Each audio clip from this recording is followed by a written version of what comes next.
Good morning, welcome back to Matdali. Yan. Marami pong salamat sa mga nag-subscribe na sa channel. Sa mga hindi pa po nagsusubscribe, pindutin lang po yung subscribe button. Kasama na rin po yung notification bell.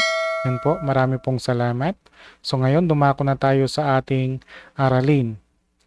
So, dito na tayo sa multiplying and dividing fraction ng ating week 5. Okay, so objective natin, we're going to multiply a fraction. Then, illustrate the use of keep, flip, and cancel. Ito yung technique sa pagdi-divide ng fraction or yung method natin na ginagamit. Okay, so then we have this fraction. Illustrate ko lang kung paano mag-multiply ng fraction. So, ito yung ating mga integers, yung A, B, C, and D. We let this A, B, C, and D be represent the integers of our fraction A over B multiplied to C over D. That will be equal to yung product ng numerator, we have AC. Then we also have the product of the denominator, BD, where yung ating denominator na B at saka D ay hindi pwedeng maging equal sa 0 kasi yun nga yung definition ng ating rational numbers. So, to multiply fraction, yan, simply multiply the numerator and multiply also the denominator. So, pero ituturo ko sa inyo yung technique na kung saan ang gagawin muna natin is simplify nyo muna yung ating fraction. So, halimbawa na lang dito, meron tayong problem. Multiply 2/3 and 3/4. So, kung mapapansin nyo dito, yan, yung ating problem, yan, meron tayong common factor dito, yung nandito sa numerator na makikita rin sa denominator. Lalagay ko lang dito yung ating mga factors. Formula natin, we have 2 multiplied by 3. Yan, minultiply lang to. Itong dalawang to. Kunin lang ninyo yung product nito. Yan. So, ito na yon. Then, we have also the product of the denominator. Yan, lalagay lang din nyo sa ilalim. Yan. So, dito natin ilagay. We have 3 multiplied by 4. Ayan. So, dito, makikita ninyo, common na yung ating factor dito na 3. So, pwede na nating cancelin to kasi pag nag-divide tayo, yan, 3 divide natin sa 3, that is equal to 1. So, kakancel na natin to. Yan. Then we also have this. Yan. Yung 2. Yan. Then we have 4. Yung 4 natin, ang factor nito ay, anong factor ng 4? Factor muna natin yung 4. That is equal to 2. Sorry, gamit na lang ako ng blue dito as a factor. Yan. So, ang factor ng 4 natin, we have 2 multiplied by 2. Yan, yung mga prime factors. Yan. 2 times 2, that is equal to 4. So, makikita nyo dito, common na naman dito yung factor natin na 2. Pwede na naman natin tong cancel. Yan. 2 divide nyo sa 2, that is equal to 1. Yan. So, ang sagot natin dito, yan. Sorry. Ilang natin yung sagot. Yan. So, kapag na-cancel lahat yung nasa numerator, yan, ang maiwan na lang dito, ang lalagay nyo ditong sagot sa numerator ay 1. Yan. Na kung na-cancel lahat yung mga factors natin. Then, sa denominator naman, ito lang yung naiwan na factor. Yan. Circle ko lang to. Ito lang yung naiwan na factor sa denominator. So, yan lang yung ilalagay natin dito. Sagot. So, that is 1/2. Yan yung simplified na sagot. Yan. So, ito na yung sagot natin sa problem. Yan. Okay na? So, ulitin ko lang ha. Pag nagmumultiply tayo ng fraction, 2/3 and 3/4, all you have to do is to, yan, i-factor nyo yung numerator and even the denominator. So, dito sa problem na to, mapapansin niyo prime factors naman na yung ating given. Except this 4 na kung saan finactor natin. Ang factor ng 4 ay 2 multiplied by 2. So, mapapansin din ninyo, by means of cancellation, Yan. Yung factor na 3 dito sa numerator, pinares natin sa 3 sa denominator. Yan, kinancel natin. Kasi 3 divide nyo sa 3, that is 1. So, pwede nang cancel yan. Then, dito rin, yung factor na to sa numerator, factor din ng 4 na isang 2 dun sa denominator. Na-cancel din yan. So, ang naiwan na lang dito, yung okay, so may 1 dito sa numerator kasi dito 1 times 1 divide nyo sa 2 divide nyo sa 2, that is 1. So understood pa rin na may 1 dito. So 1 over yung naiwang factor dito sa denominator, yung factor ng 4 which is 2. Okay, so yan na yung sagot. Okay, next. Punta naman tayo sa division. Okay, so to divide fraction, simply apply the KFC method. Keep, flip, and canes. Yan. Mamaya yung mixed number pagkatapos nito. Okay, so paano ba to? Divide 8 over 15 from 4/5. Yan. Ibig sabihin, ito yung ating dividend. Yan, the word from. So, problem solving. Yan. Meron kayo nakitang from dyan. Ibig sabihin, itong fraction na to, tawag dyan ay, yan yung ating dividend. Yan. Then, ito yung ating magsisilbing divisor. Yan. So, ayan. Lagay ko lang dito. This is our divisor. Yan. Then, yan. Paano isulat to sa dividend and divisor notation? To, gamit to. Okay, so 4/5, yan yung ating dividend. Divide that to 8 over 15. So that will be equal to, gagamitin natin to, keep. So ang kikip natin dito yung ating dividend. Yan, kikip natin yung ating dividend. Ayan.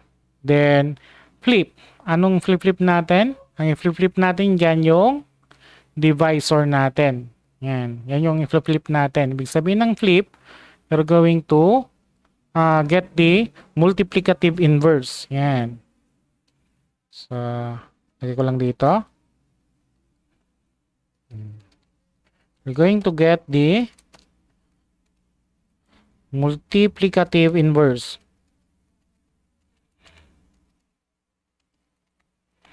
of the divisor.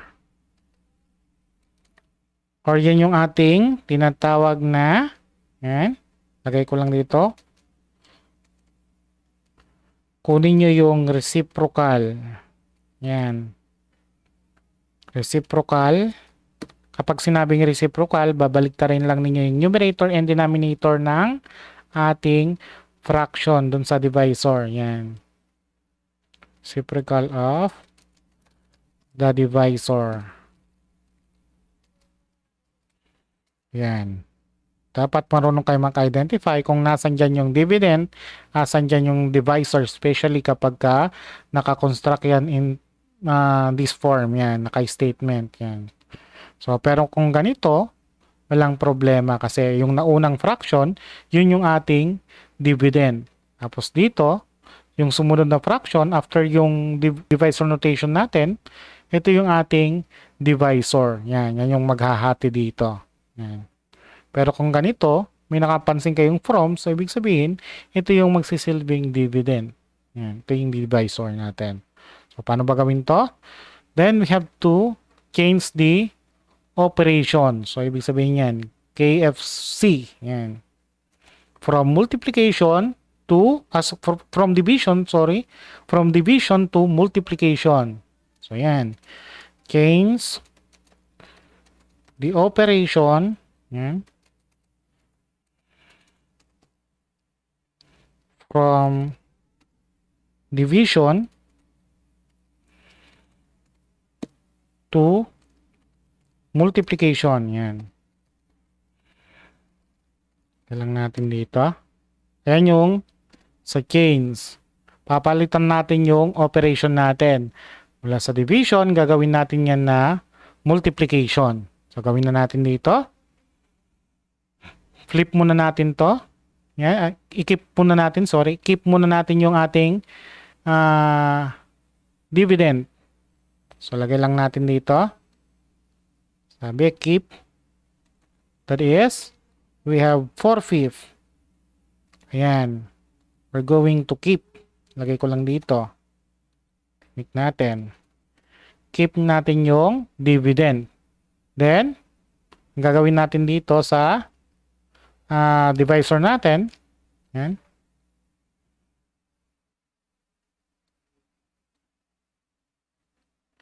Ayan.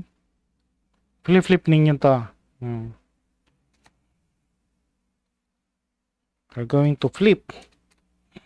Ibig sabihin ng flip, babalik ta rin natin. Ito, lilipat natin sa numerator. Yung 8, ililipat sa denominator. So, that will be 15 over 8. Ayan. Then, change natin yung operation. Ito, gagawin natin tong multiplication. Ayan. So, change natin to. Ayan. Parang magulo na yung aking solution. Ayan. Gagawin natin yan na multiplication. Ayan. 5 lang. Ay, sorry.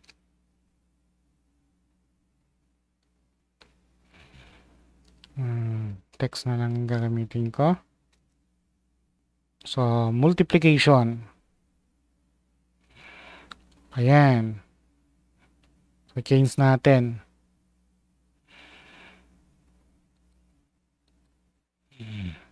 Kailang natin dito.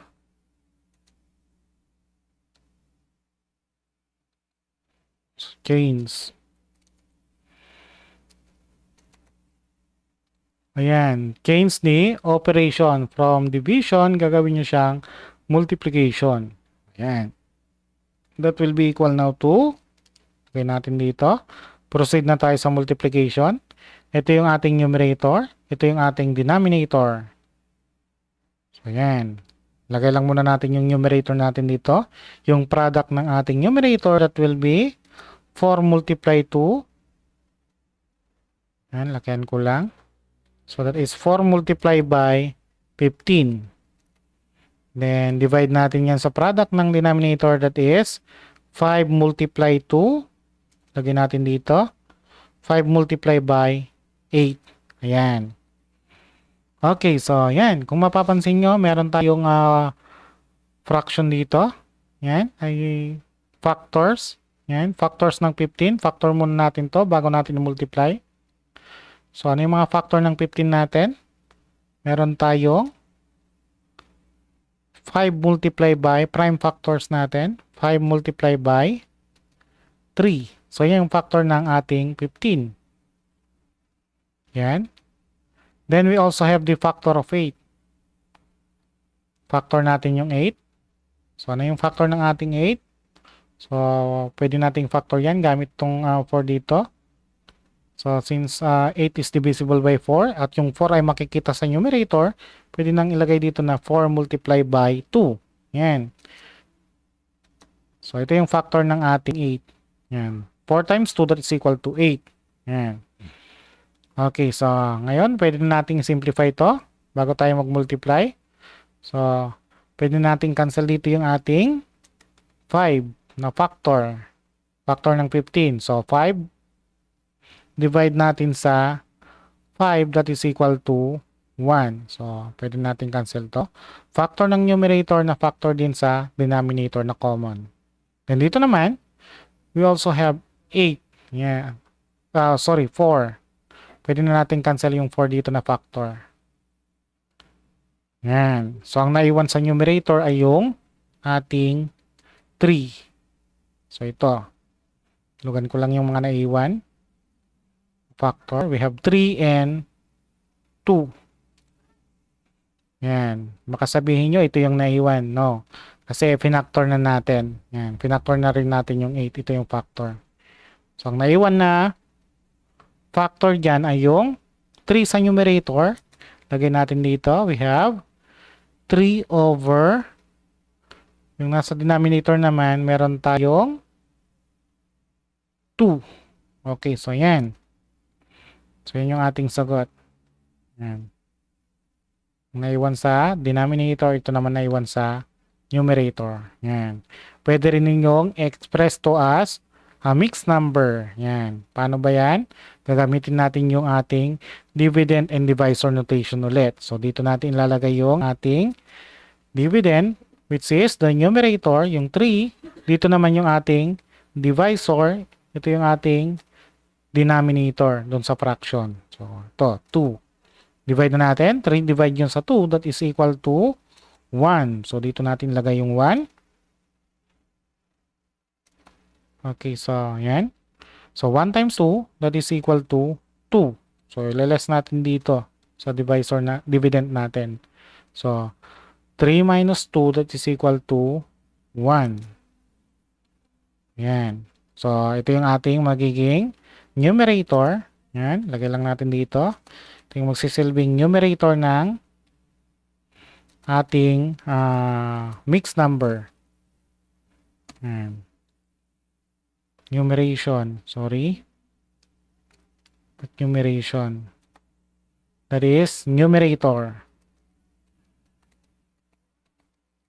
Ayan. Pasensya na kasi maliit yung ginagamit kong mouse. Ito naman yung ating whole number. Ayan. Magsisilbing whole number natin. Yung remainder, yan yung ating numerator. Ito yung ating denominator. Lagay lang natin dito.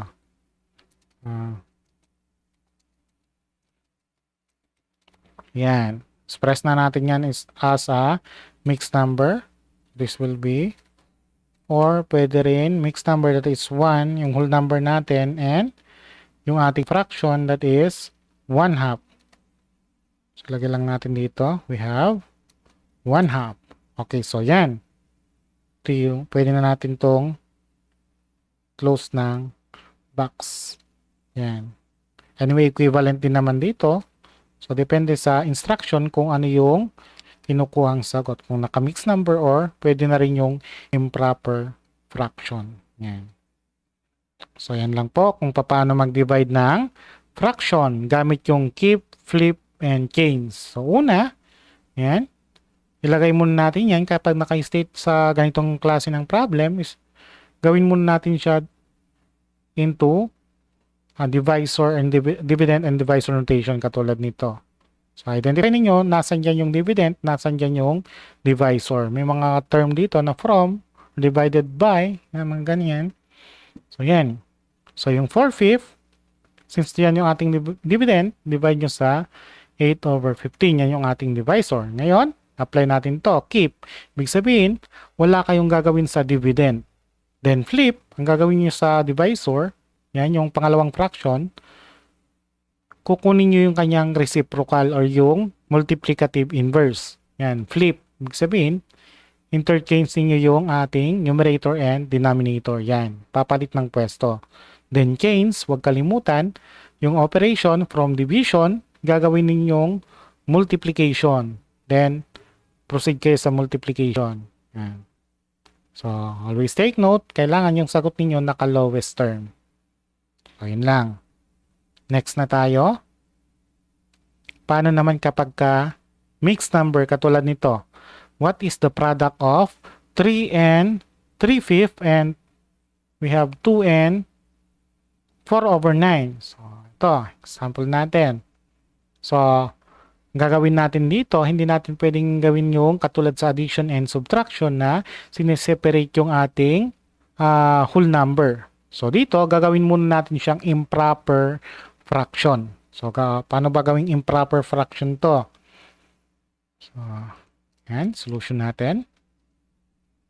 Yung 3 and 3/5, ito muna unahin natin. So, ilagay lang natin dito. Yung equivalent niya sa ating improper fraction. So, meron tayong 3 and 3/5. Ilagay lang natin dito. 3 and 3/5.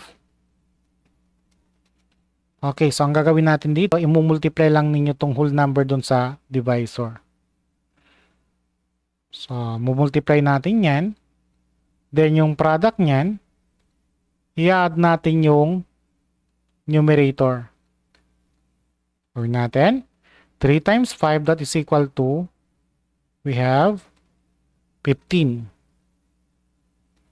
Gawin natin dito. 3 times 5, that is equal to 15. Ngayon, yung 15, i-add natin yung numerator. 15 plus 3, that is equal to, yung ating improper fraction, magiging 18 over, gawin natin dito, we have 18 over 5. 18 over 5. So, yan yung ating magiging improper fraction. Equivalent siya dito. So, yan. So, yan yung magsisilbing improper fraction natin. The next, ito naman.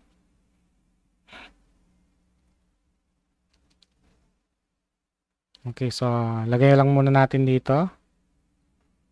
Yung problem natin, gawin natin itong improper fraction. So, we have 2n 4 over 9. Lagay lang natin dito. We have 4 over 9. So, ganun pa rin yung system natin. I-multiply natin to, yung whole number sa denominator. Multiply nyo yan. Tapos yung sagot, i-add ninyo sa numerator. Yan. Plus ninyo. So, 2 times 9, that will be equal to, lagyan natin dito yung sagot. So, hindi mali to. 2 times 9, that is equal to 18. Yan.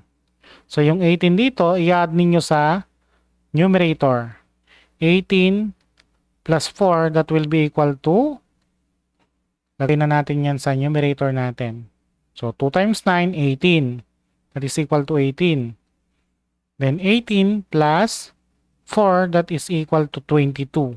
So, yun yung magiging numerator natin ng improper fraction.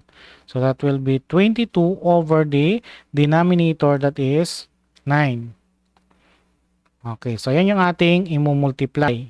Yan. Yung 18 over 5 saka yung 22 over 9. So, lagay natin dito.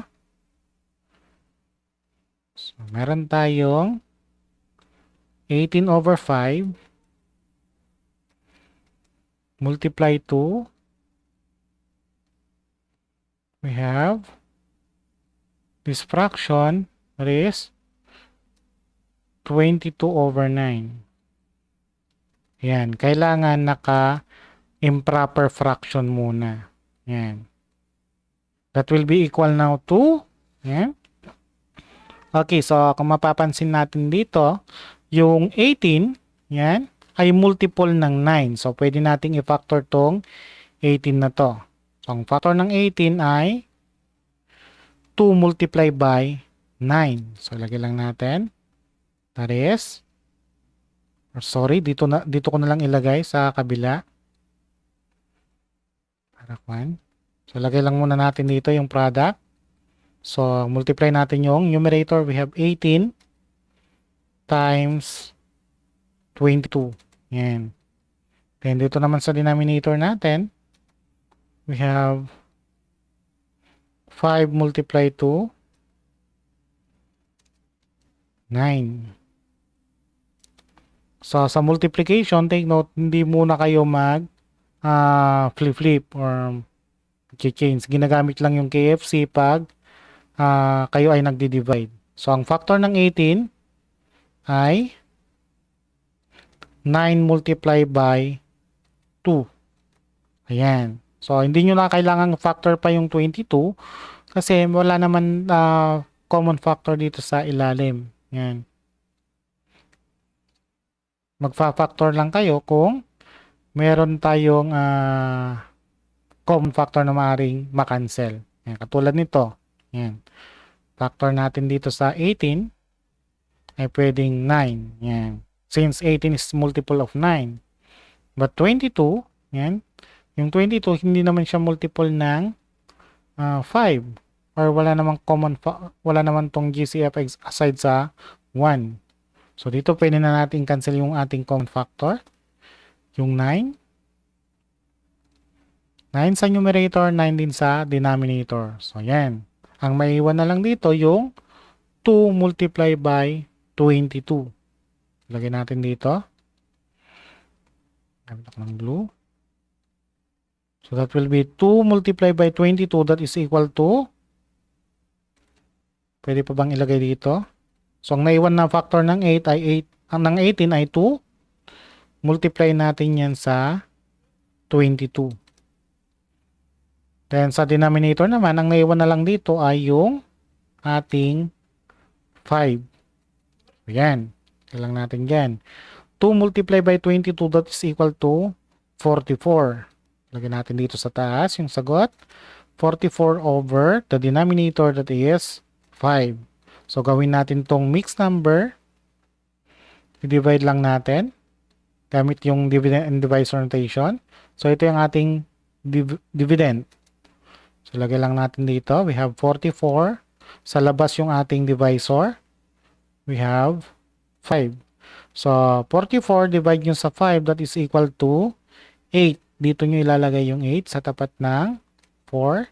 So multiply natin. 8 multiply by 5, that is equal to 40. So itapat lang natin dito yung 40. Yan. Then subtract natin. So 44 minus 40, that is equal to 4. Yan. Lagay lang natin dito. So yan. Ito na yung ating magiging, yung remainder. Yan. Yan na yung ating magiging numerator. Lagyan natin dito yung numerator natin. Yan yung ating numerator. Ito yung ating whole number. Yan. Yung ating quotient, yan yung ating whole number. Then yung divisor natin, yan pa rin yung ating denominator. Yan. That is the denominator. Okay, so yan. Gagawin na natin yan into a mixed number, itong 44.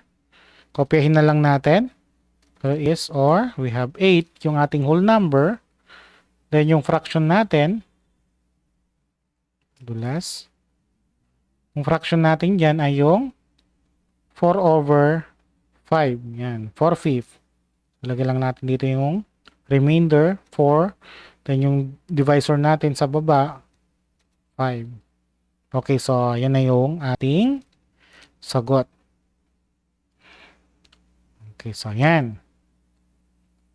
Ayan. So to multiply mixed number, tandaan, we're going to express it first into a improper fraction. Then multiply the numerator and the denominator. Kailangan maging single fraction muna or maging fraction muna yung ating no-multiply. Yan ay kapag nagmo-multiply ng mixed number. Pag sinabing mixed number, combination yan ng whole number at saka ng proper fraction. So, ang kailangan lang ninyo gawin para maging improper yan, i-multiply lang ninyo yung whole number times the denominator. Yan. Whole number times the denominator, multiply yan sa numerator. I-add yan sa numerator. 3 times 5, yan, yung product niyan, saka nyo idadagdag yung remainder, yung ating numerator. Kaya nakuha yung 18. 3 times 5 is 15 plus 3, that is equal to 18. Then kopyahin lang ninyo yung denominator. So ganun dito, mumultiply lang natin to. 2 multiply by 9, that is equal to 18 plus yung numerator, that is equal to 22. Then kopyahin nyo yung denominator, that is 9. Yan. And again, pag nagmumultiply tayo, yan, hanapin nyo yung GCF or pwede nyo i-factor yung ating mga numbers dito. And then cancel nyo yung common factor. And do multiplication kung wala nang pwedeng i-cancel. And saka kayo mag-simplify ulit. Okay, so next. Paano naman kung nagdi-divide tayo ng mixed number? Okay, so to divide mixed number, express it first into an improper fraction, then divide. And you're going to apply also the KFC, keep, flip, and cancel. So yung tinuro ko sa inyo kanina. Yan. Kung sa keep, flip, and cancel. Kikip nyo yung dividend. Then flip, re-reciprocal yung divisor. Cancel nyo yung operation. Yan. Okay, so ito tayo. So, keep natin to. Paano ba to? Lagay ko lang dito. Yan. So, keep muna natin yung ating, una muna dyan yung ating improper fraction. Yan. Gawin muna natin tong improper fraction. So, mumultiply lang natin to. 3 multiplied by 7, that is equal to 21. So, lagyan lang natin dito. That is 21. Yung 21, i-add natin yan sa 5. 21 plus 5, that is equal to 26. Yan. Kopyahin lang natin dito yung ating fraction. That is 26. Then, kopyahin nyo yung denominator, that is 7. Yan. Again, i-multiply nyo to. Yan. Mumultiply nyo yan.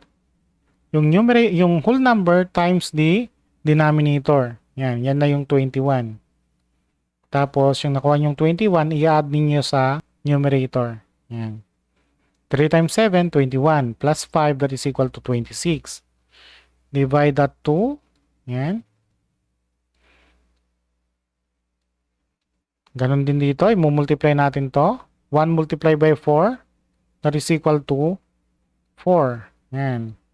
Then yung 4 na yan, i-add natin yung numerator natin.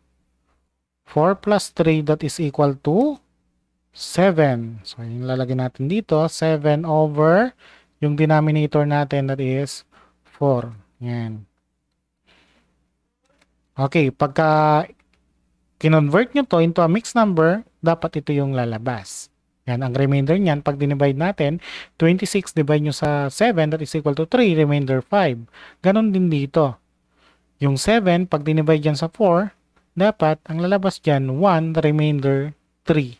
Okay, so, yan. I-apply na natin yung KFC dito. Yan, nakakagutom na kasi yung KFC.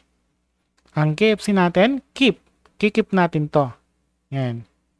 Ito yung ating ikikip. Yan. Lagay ko lang dito. We're going to keep the numerator. Yan. Sorry, the dividend. Yan. Keep. So, lagay na natin dito. Kokopyahin lang natin. Walang mababago dyan. That is 26 over 7. The next, ito naman. Ang gagawin natin dito ay flip. Ibig sabihin, i-reciprocal lang natin. Babaliktarin lang natin. Ito, lilipat sa numerator. Ito naman, numerator ililipat sa denominator. So, that will be 4 over 7. Sorry. Dapat sa denominator yung ating 7. Ayan. Sensya na, mahirap magsulat fraction. Then, gains. Ito yung pinakauli. Sabihin yan, papalitan natin yung ating operation. So, gains that one to multiplication. Ayan. Gains to, lagyan natin dito. Gains to multiplication. Ayan. Medyo mahaba. So, lagay na natin dito yung operation that is multiplication. Okay, so yan. Okay, so factor. Meron bang factor dito? So, kung wala, pwede na natin i-multiply ito. Diretso. Yan. Since 7, the 7 denominator are both prime numbers. Yan. Wala naman siyang GCF dito aside sa 1. Yung numerator sa denominator natin, pwede na nating diretsong multiply ito. So, multiply natin yung 26. Numerator natin, 26 multiply to yung ating numerator sa kabila, which is 4. Then, yung denominator natin, kunin din natin yung product. So, that is 7 multiplied by 7. So, multiply natin to. Yan. Pwede kayong magmano-mano. Pwede rin kayong mag-calculator. Yan. So, gawin natin yung mano-mano. 26 times we have 4. Yan. Multiply natin to. So, dito na lang ako nag-scratch. 6 multiplied by 4, that is equal to 24. Yan. Dito yung 4. Tapos yung 2, idadagdag natin dito. Yan. Then, multiply natin ulit. 4 times 2, that is equal to 8. 8, tapos i-add ninyo yung 2 doon. That is equal to, yan, 8 plus 2, that is 10. So, yun lalagay natin dito. Yan. Ang sagot dito, we have 104. Yan. Okay, sa baba naman, 7 times 7, that is equal to 49. Lagyan na lang natin dito. Siguro naman, memorize na yung multiplication table kasi kinakailangan yun sa susunod na lesson natin, especially yung mga perfect square natin. Okay, next. Lowest term natin to or express natin to into a mixed number. So, gamit yung dividend and divisor notation, divide natin yan. Okay, so we have 104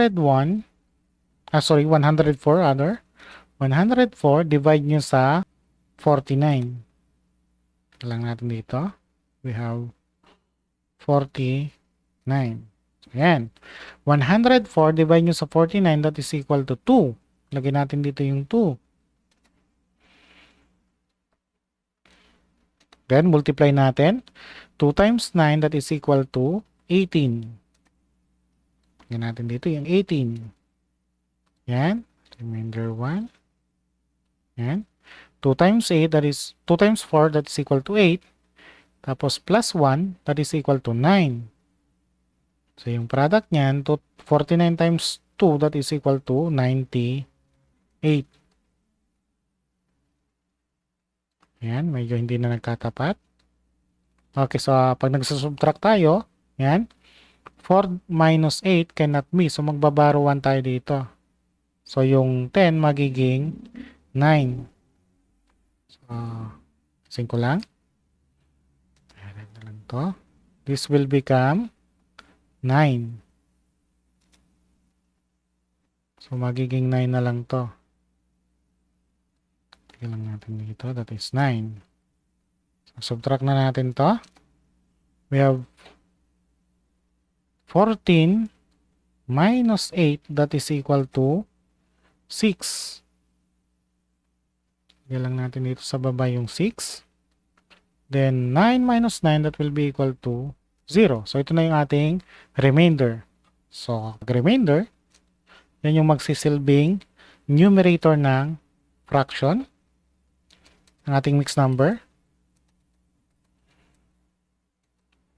Then, ito naman yung ating whole number. Yan. This will serve as our whole number sa fraction. Then, ito pa rin yung ating denominator ng ating mixed number. Yan. Ayan. So, gagawin natin dito. Lilipat na natin. So, mauna muna yung ating whole number, that is 2. Then, we have the fraction, proper fraction. Yung ating remainder, that is 6. Lagay natin dito. Yung 6 over, yan, yung denominator natin, that is 49. So, ayan na yung ating sagot. So, yan. Tapos na. Yehey! Yan. Okay, so, yan. Maraming pong salamat sa mga patuloy na nakikinig ng aking channel. Sa mga hindi pa po nagsasubscribe, pindutin lang po yung subscribe button. Kasama na rin po yung notification bell. Yan po. Marami pong salamat. So, again, ulitin ko. Kapag nagmumultiply tayo ng mixed number, kailangan express muna natin yung mixed number into a improper fraction. Ibig sabihin ng improper fraction, dapat yung whole number, convert muna natin siya into a improper fraction na kung saan yung whole number natin i-multiply sa denominator, saka nyo i-add sa numerator yung product para makuha yung bagong numerator natin. And then kapag ka improper fraction, mas malaki yung numerator kaysa sa denominator. Ayan. So sa pagdi-divide naman, apply natin yung keep, flip, and change. Ano ibig sabihin yan? Keep nyo yung dividend, then flip, ibig sabihin, reciprocal. Yan, babalik rin lang ninyo. Kunin nyo yung reciprocal ng divisor, yung flip, then change the operation from division to multiplication. So, yan. Then, okay, so, next. Okay, so yan. Abangan natin yung ating week 6.